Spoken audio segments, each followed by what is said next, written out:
What does an MNC look for in a fresher? I think different MNCs look at different types of things, but in India, a lot of companies that are looking for people are spoiled for choice.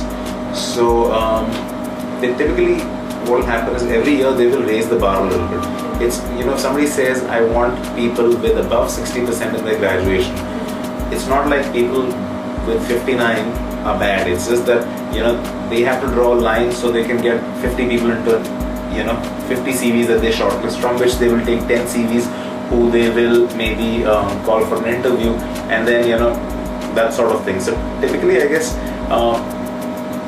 in the past when I've interviewed people or I've looked at CVs, I've basically looked at people who I think would be open to learning, are relatively flexible. So I think in that sense, at the early parts of your career, attitude to me is a lot more important than skill. When I started out, I was fresh, didn't really have too much exposure. I think a can-do attitude goes a long way. That openness to new experience, openness to new location, openness to picking up new skills, interacting with people.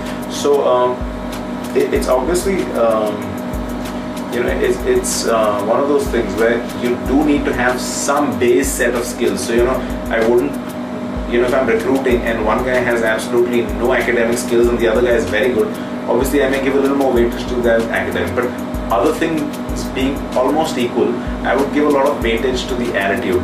So I think that's one of those things which you don't really end up focusing on. But other than attitude, I think I'd look for people who have lots of varied type of interests, lots of varied types of experience. So to me, if I'm looking at a CV, I'd ideally like a guy who's tried out different things. Maybe when he was in college, he's had a job in summer.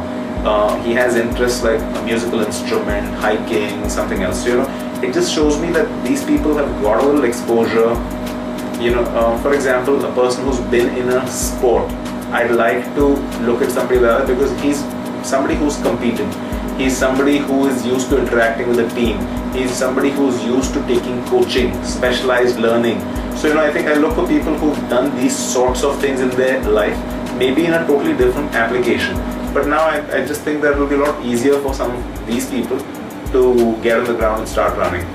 Obviously, choices will also be dictated by the role you're recruiting for. So, if I'm recruiting for an analytical type of role, I would look for a very different skill set. And if I'm looking for a sales role, I would look for a very different skill set.